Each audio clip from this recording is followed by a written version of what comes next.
Welcome to Real Love, Real Stories TV and podcast, a place to be to hear love stories. This is Kanu, and I'm the host. I'm excited to be bringing you another love story. This time, it's family, and you get to get an idea of what marriage and the process of what that looks like from Zimbabwean culture. Enjoy. Well, welcome, Uncle Isaac and Auntie Ruthane to Real Love, Real Stories. I am so excited you both are here today to share your love story. So to start off with, how about you start by introducing yourselves to the listeners? I'm Ruthane Mwase. And I'm Isaac Mwase. Well, I'm so excited you're here today. So as you know, this is Real Love, Real Stories. It's a podcast to share your love stories. So why don't we start by you guys sharing your love journey? When did it begin? Go as far back as you want. How did it start? We have two stories. So I'll say stories. It started maybe 1980. Yes, 1980. But we were friends. Okay. I was at the seminary in Gweru as the librarian in training. So this is in Harare, right? For the audience that don't know where that is. In Gweru, Zimbabwe, yeah. Yes, I mean in Zimbabwe, yes. Yeah, the third largest city in the country. That's where the Baptist Theological Seminary is located, just outside of the city. Okay. Mm-hmm. So I was there as librarian in training, and then Isaac came as a student. But because we knew each other from Harare, we went to the same church.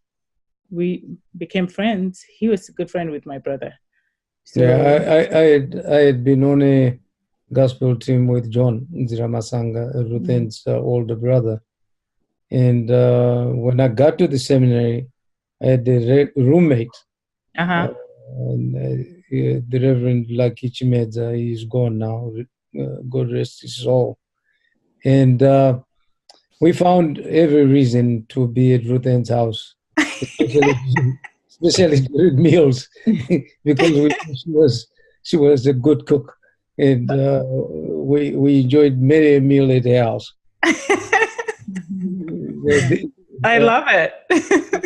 What were you cooking for them, Auntie? Well, whatever I cooked for dinner, they wanted to eat. They would come and eat. I didn't know that's what they were doing, but culture, when company comes, you feed them, so right, the right time and eat. Nice. Okay. So we were friends, and I was in the library. Of course, Isaac was always in the library studying. I had to be in the library, so to speak. That's what happens when you are in seminary. You've got to read books. You've got to write papers. So I was in the library, so I could read books. Sure. It happened to be the place where this lady was also, this was where she was working. Yeah, but then besides that, we used to play tennis together. Yeah. Oh, nice. Tennis, yeah, we'd go play tennis.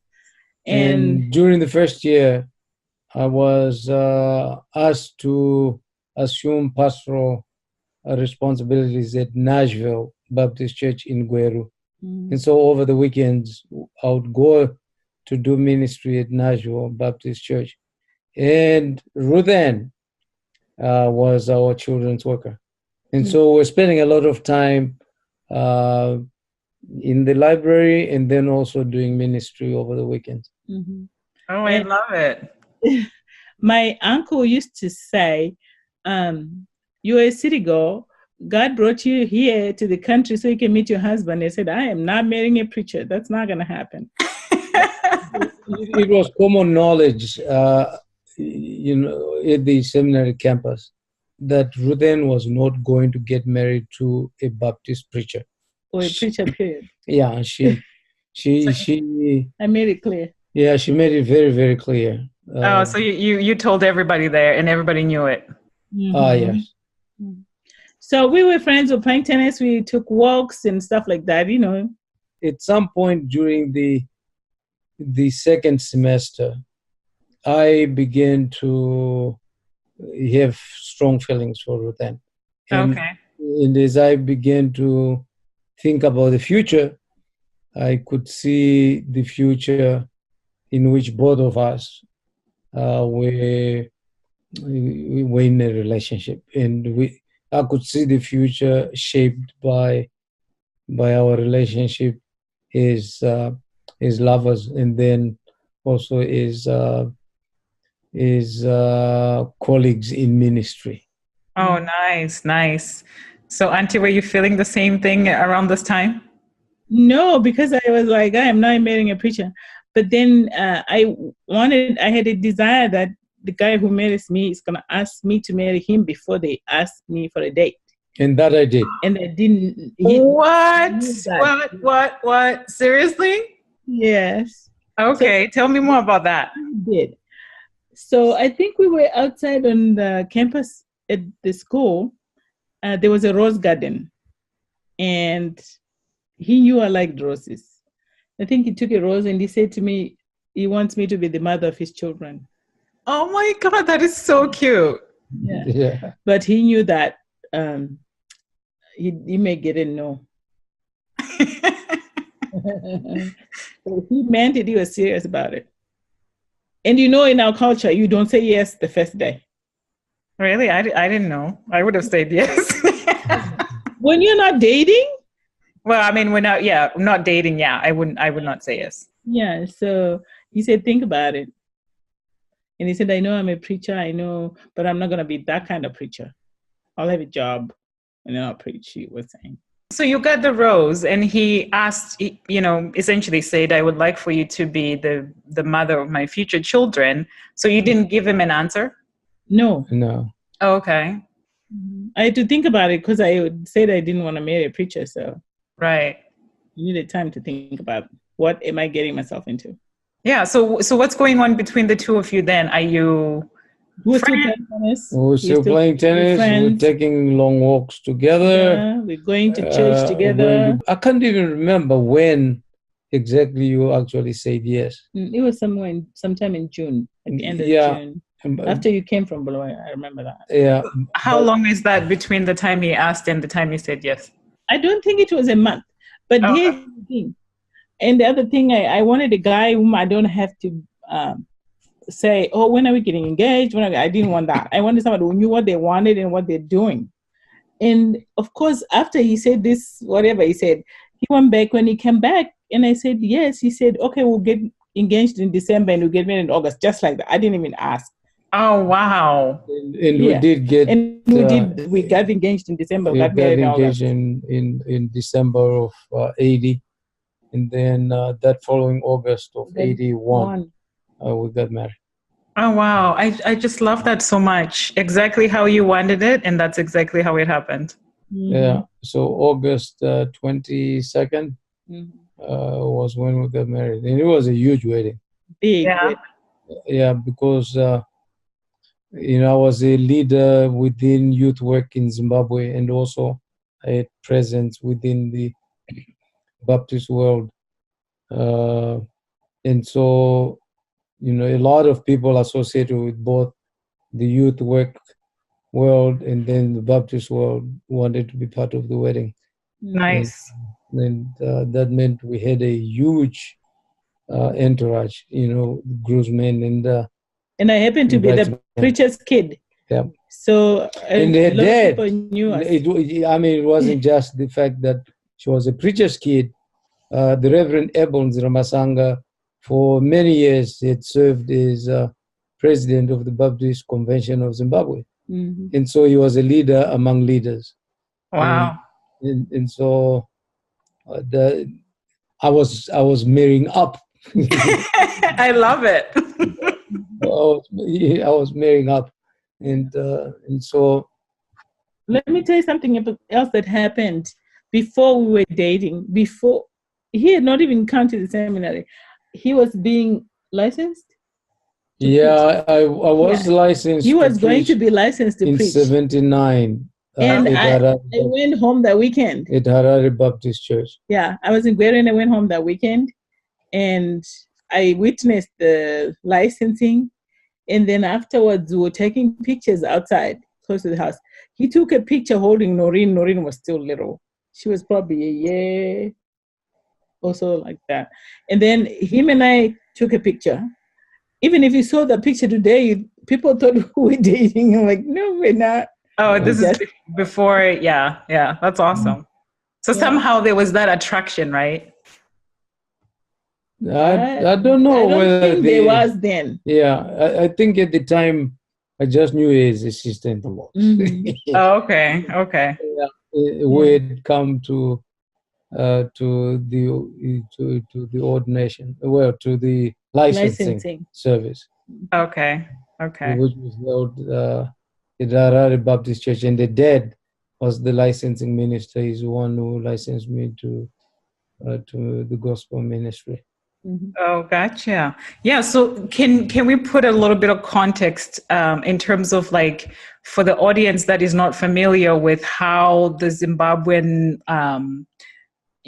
what was the process then? Did you have to pay dowry and all that? How did that happen? Yeah, once we had decided we were going to get married, and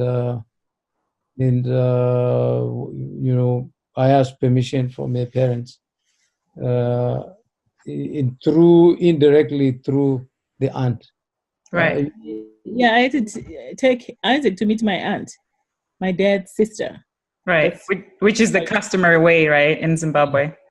So I had to take him there and introduce him, Mm-hmm. and he told them his desire, and so they said, okay, they'll send word to my dad. That's when they decided on the dates where everybody gets together and they do the traditional lobola and stuff like that. Yeah, and I believe Mkoma Richmond. He was in Georgia Simba. Georgia Simba, yeah. A friend of mine, a leader in youth work, is the one who went in as the go-between. Oh, okay, okay. Yeah, and I was fortunate that I had the Reverend, advocating for me, Reverend Ziramasanga, because I was a poor seminary student. Right. But yeah, and they made it fairly easy for us to make our way to the altar. Mm-hmm. Right, right. So I still want to give a little bit of context because in an episode that I did a couple of weeks ago, I talked about a marriage in India, and she sort of described that whole process of how that works. So for somebody who's listening who might have still a question of like, how does that work? I know you talked about a go-between. Are you able to give a little bit of a description of what that, how that process works? Yeah. Okay. So the groom is supposed to find somebody who is close to the family, who knows the family, or the family respects that person. That way, when they go, at least they're talking to somebody they know whom they respect. So that's how come he asked George and Simba. What else? Yeah, and then the parents basically asking for tokens of your devotion. Right. And that's going to be in the form of lobola. And in the olden days, it used to be, so many livestock, so many cows or goats. In these days, they would say, okay, so many cows, and at the cost of, and then they might put a monetary figure for each cow. Mm-hmm. Right. And that's the money that I had to come up with. But you don't come up with it by yourself. Mm-hmm. My family, because marriage is not just between two people. Right, it's the families too. Two families, yeah. And so that's part of the reason why her aunt was involved, her uncles were involved. In fact, her uncle was the one who was the spokesperson for the family. Mm-hmm. And who was pretty much presiding over the events. And so, and on my behalf, Drudget was the one representing my family. And he went with one of my brothers. And then one of them has got to be a live cow, right, which goes to the mother of the soon-to-be bride. And then there were other things that would show that you were committed. Yeah. Probably, do you know the cultural, you have to buy a suit for the father-in-law, you have to buy a suit for the mother-in-law to be, and a blanket for the mother-in-law, that kind of stuff. Yeah. Right. Yeah. Personally, I do, but I'm just thinking about somebody who, probably has never heard of a lobola, what that is. And Yeah. yeah. So they give you a list of things Right. that you're supposed to bring, and then you decide on a date when you're supposed to bring those things. Yeah. And those things you bring, these days people tend to just bring all of it because the families are going to, to collaborate because it's marriage between families. But in the olden days, somebody might say, okay, I give you so much, and then here is a stick that's going to be a promissory stick for the other things. And then people will get married, and then it may take them their lifetimes to go ahead and follow through with that obligation. Right, right. Yeah. Yes. So I think before he even came to ask my parents, I had to go visit his parents. I had to go visit his family. So they say you need to go visit his family, see if you like them, because you may love this man but not the family. So you need to go visit the family, spend a weekend with them, so you get to know them, and then after that, then I can come say, okay, I like the family too. Oh, I didn't know that, actually. Yeah, you have to meet the family. Okay. So did you go by yourself or did you go with somebody? I think I went by myself. Who did I go with? My sister? You went with your sister. I think I went with my sister. Okay. So you spent a weekend with them? Okay. They lived in the city, so I just went to Grindel. And stayed Yeah. there. Yeah. Okay. So the lobola part is done. Both families are excited. And so what was the next thing then that happened? And then we do, a lot of people wanted to be part of the wedding. So we pretty much told them for the guys, they had to come up with a suit, a duck suit. Right. And then for the ladies, they had the cloth that they had to buy and make a dress out of sky blue cloth. I made some of the dresses. So at first we decided we were just going to have some of his siblings and some of mine and my cousins in the wedding. So when all these youth wanted to be, like, we can't afford that. So they said they'll pay for whatever. So that's why we told them what colors, and they did come with them. I think we had the biggest wedding ever. Like how many were in the party? 50 something altogether. Oh, wow. Yeah. Yeah. I think we had 20, maybe 25. I don't know. I can't remember. 28. Yeah, it was huge. Yeah. Oh, wow. Yeah, that's a lot of people. Yeah. And then the plans where we have to talk to I think my family was going to make the food for the service at the church. We have the ceremony in the morning and then the reception in the afternoon. And then the next day, this happens in some Zimbabwean cultures where you have 2 receptions. Okay, I've never heard of 2 receptions. Yeah, we did 2 receptions because Isaac was the first one in their family to have a wedding. Okay. We wanted the reception at their family. And because you have the ceremony at the bride's home, ceremony at the church, and we had our reception. And then that night we went and spent in Grindel, so we can have the second reception at the Mwase residence. Oh, wow. So it was a weekend of weekend was 2 weeks of partying and all that stuff. Yeah, yeah. Something else we did that was different. I think now they do it, but not as then.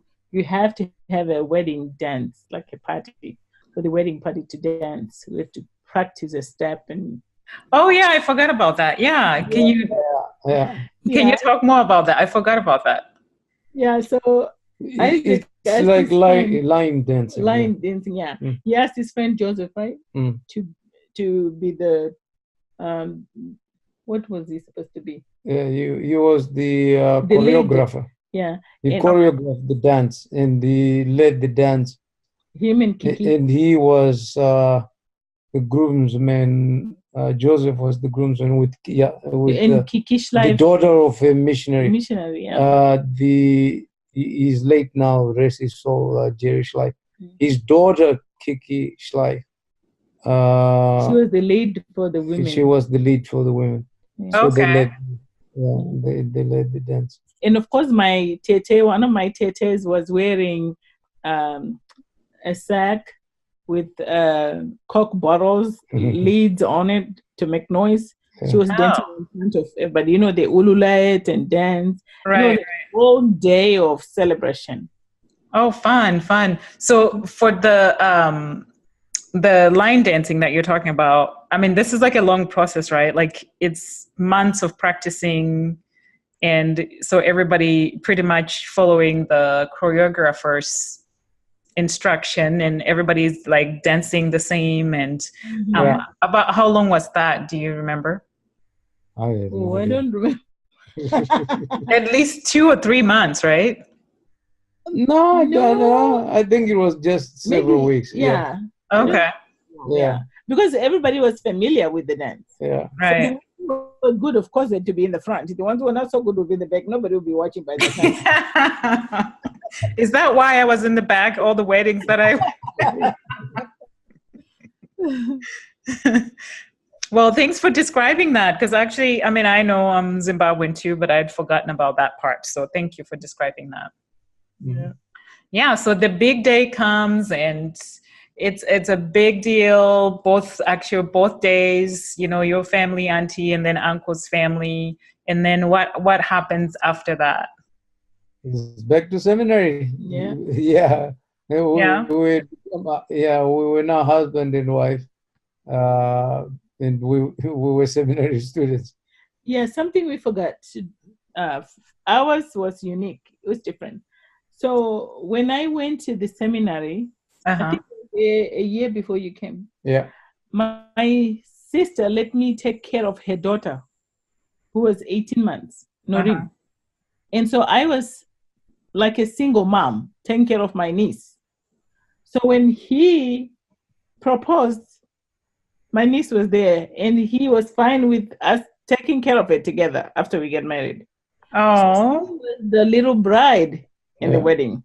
Oh, yeah, she was wearing a white dress. She was the flower girl. Flower girl. Oh, you were talking about Noreen, the doctor, right? Yes, the doctor. She was. Oh, yeah. So when we went to seminary, of course, she was with us. Yeah. So yeah, she only when we moved to the States, that's when she didn't come with us. Yeah. That's awesome. So how many years? Oh, go ahead. Yeah, so we had to adjust to couple life with the niece and family. Right. With Rudado is our daughter, and those were interesting days. Getting to adjust to marriage life, and we had our share of excitements and our share of frustrations. Right. That come with marriage. Yeah. So, which actually kind of leads me to one of the questions I ask. You talk about, the frustrations and the trials and tribulations of a marriage, but what makes your relationship work, do you think, up to how many years later now? We've been married how long now? August will be 38. 38 years. It's a matter of understanding love is commitment. That this is something you are in it for the long haul. And so the question is, what do you need to do in order for it to be, to last? Right. And it is a relationship that needs that initial commitment, but that commitment is to be renewed from time to time. Right. Right. Okay. Something else we left out though, the preacher who married us, he told us that he doesn't marry us until we go through counseling, Oh, okay. and he wasn't gonna marry us until we've had a big fight. He asked, he said, "Have you ever had a big powwow?"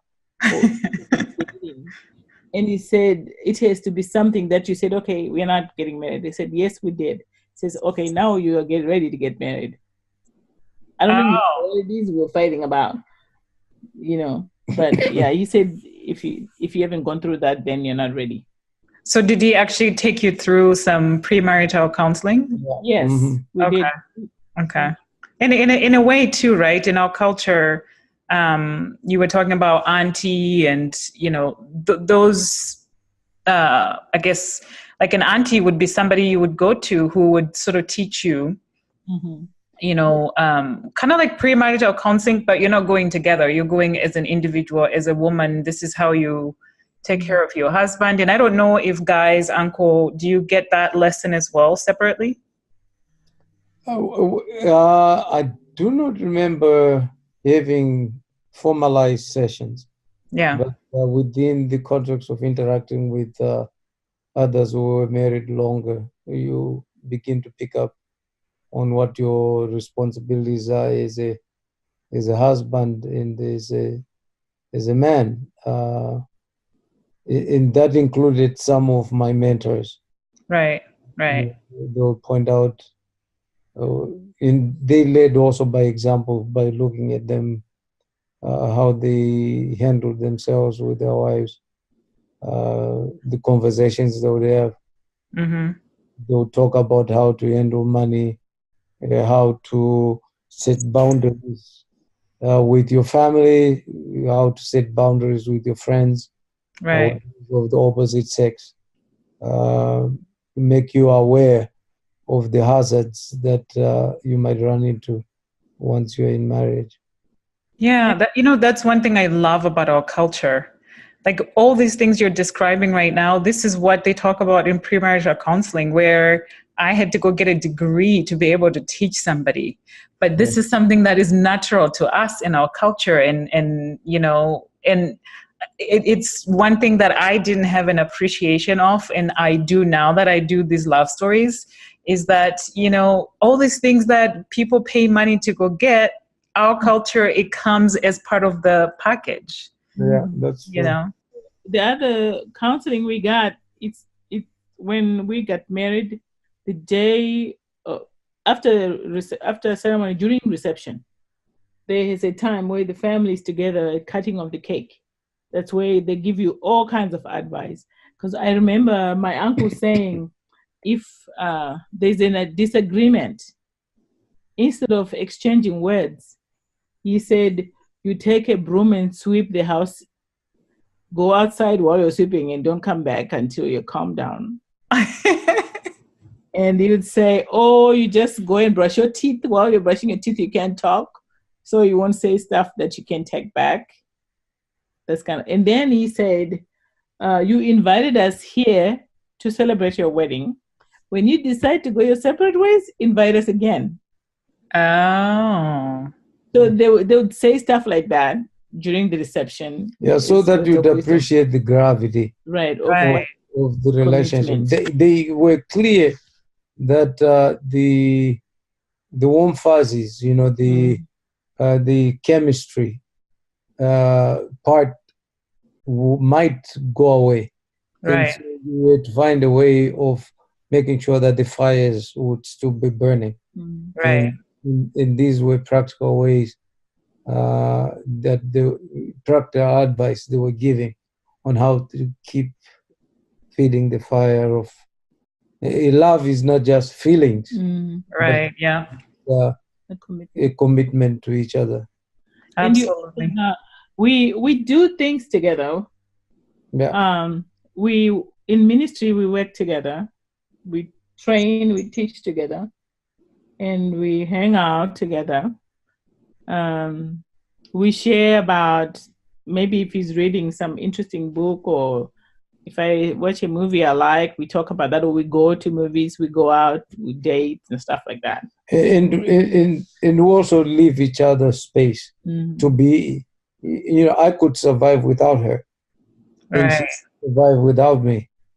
And she doesn't need satisfaction from me. She can be satisfied by herself. And that's one of the things that we've learned over the years, that you've got to have a life. Right. A standalone life, which then gets enhanced by being with the other person. And so I don't get bored with her, because things are happening that keep me riveted, and I hope I don't bore her.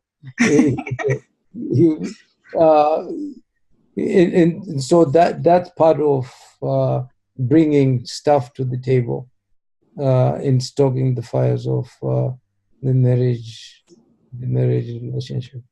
And the other thing is, there's some things he's good at doing, so I let him do those things. The stuff that I'm good at doing, he let me do those things. Oh, like are you able to give an example? Okay, so when we first got married, whenever he cooked, I could not eat the food. I was like, and so I said, honeymoon phase. I started saying, oh, why did you do this or that? Because over the years, he cooks better than me, I think, too. He has some dishes that I'd rather he cook them than me. And I have dishes he would rather I cook than him. So okay. And I remember when my very first Mother's Day, he gave me a gift that I didn't appreciate very much. And so he said, so what did you want? I said, okay, can you and your daughter cook for me on Sundays? That would be the best Mother's Day gift for me. And since then, he has been cooking. Every Sunday? Yeah, if he doesn't cook, he takes me out to eat. Yeah, but every Sunday for 34 years. Yeah, but I cook also on other days. On other days too, he cooks, yeah. Yeah, so what you're describing there, Auntie, it sounds like, your love language might be acts of service. Yes. Yes. And so which is important, right? That you communicated that to him, right, and he was able to hear you, and then he continues to do that. Right. Yeah, yeah. He's good at it too. Keep on working at it. And what's your favorite thing to make, Uncle? She asked me to make spicy cabbage quite a bit. And then my sides used to be, very strong, but now, at least I make it to her liking. It's soft enough where she can eat it. She can't stand making livers, and I need to eat livers because I donate blood regularly, and I have to keep my iron levels up. I make the livers. I like her chicken. So we've got dishes that each one of us makes. Yeah, and then the housework too. We agreed he vacuums the whole house, and I clean the bathroom, I clean the kitchen, and stuff like that. Yeah, and I get a pass when I'm making things in the kitchen. I get a pass to washing the dishes. I hate washing the dishes. Yes, he doesn't like washing the dishes. But I dry. Okay. So this is very interesting to me. So is this something that you just decided to do, or is that organically? That's how that happened? Because I think that's nice, and it kind of takes the frustration, I guess, and it kind of divides actually the chores, like in a way that you do what you like and you cook what you like. It makes sense. If he's doing what he likes, he'll do it more. Yeah. And if I do what I like, I'll do it more. But if I say you need to do the dishes, then he won't do them, then I'll be frustrated. So why should he do the dishes? At least he can put them away when they're clean, which is good. Yeah. Yep. I like it. But how did you come to that though? Because I'm sure a lot of people are going to learn from what you're sharing right now. Because he's never wanted to do the dishes. He actually said he didn't. Oh. I figured, okay, I'll put them in the dishwasher or I'll wash them, then you can put them away. He was fine Okay. with that. And when it comes to cleaning, I just asked, is it okay if I asked for what I know he doesn't want to do. Psychologically, it worked. I said, how about you clean the bathrooms? And I says, no, I don't want to. I said, okay, if you don't want to do the bathrooms, how about you vacuum and I do the bathroom? Says, I'll do it. I love it. I love it. No, that's great. That's really good. Mm-hmm. Oh, and then we have Friday nights. We like to eat. We change up. These days we eat fish on Friday nights. No cooking. If it's cooking, we just made a salad, but we order in. Mm-hmm. And usually it's fish and plantain or something, and then we watch. We're fortunate that we have a Senegalese restaurant around the block. Mm-hmm. Oh, okay. So you order from there? Yeah. Yes. Mm-hmm. And then we just relax on Fridays and watch a movie or something. Watch a movie, yeah. Oh, wow. So this is a standing date. Yeah. That's every Friday you have that to look forward to. We are home. Yeah. Yeah. I love it. I love it. Yeah. So I always also ask my couples this. What are some of the little annoyances that you deal with each other? That, because you're in love, it's okay. But if you were not, that probably would be a problem. I used to leave clothes lying around. Yeah. But it was like, what annoyances? We're done with that part. Yeah, we're done with that. Yeah. What are that part? Yeah. But, yeah. I think it's is it like a life death situation? If it's not, just go with the flow. Yeah. So you're pretty easygoing with each other then. Mm-hmm. Yeah, I like that. Now he decided to do laundry on Wednesdays. He decided Wednesdays he'll do laundry. Okay. So he does laundry. It's good. It's nice to do laundry and fold and everything. Yeah. Mm-hmm. Well, that's good. I like the what you said in terms of like it's not a life or death situation, so you just go with the flow. So yeah. So what is the one quality that you like about each other? Like what's the one thing that you like? I absolutely love about him and Uncle about her. What is it, babe? That is easygoing. Yeah. Yeah. He is very patient.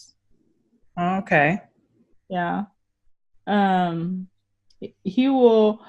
The other thing that he likes to do that he will do that I find myself doing now is gardening. I don't like gardening. Uh-huh. I don't want to touch that grass. I don't want to do any of that stuff. I mowed the grass, today, and we started a garden. What is it that fascinates me? I mean, the kitchen, obviously, I like to eat food.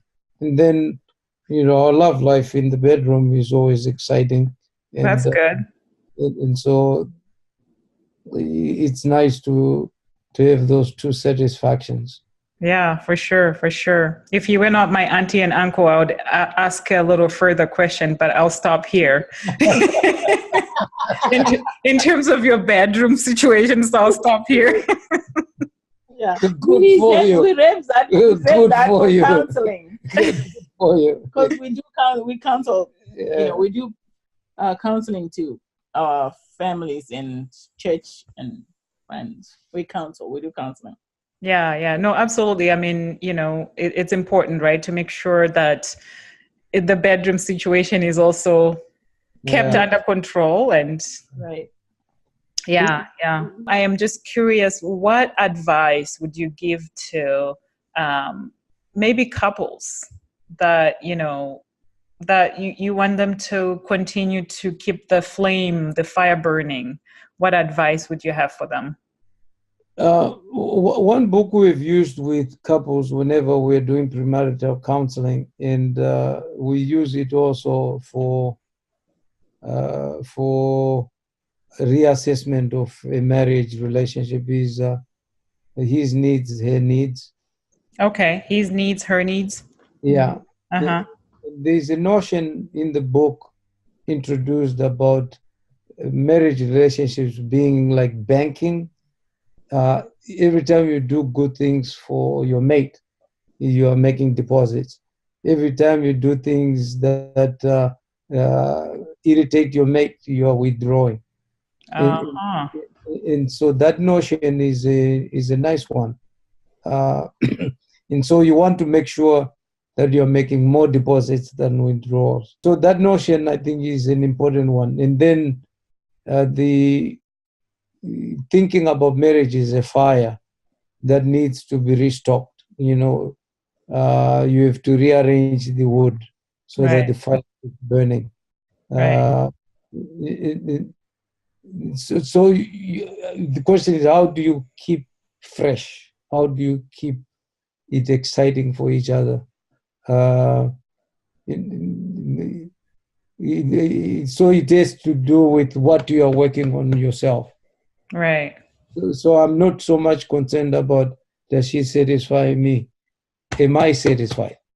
Okay. Okay. So I'm looking to her for satisfaction, but am I doing everything that I can to be satisfied?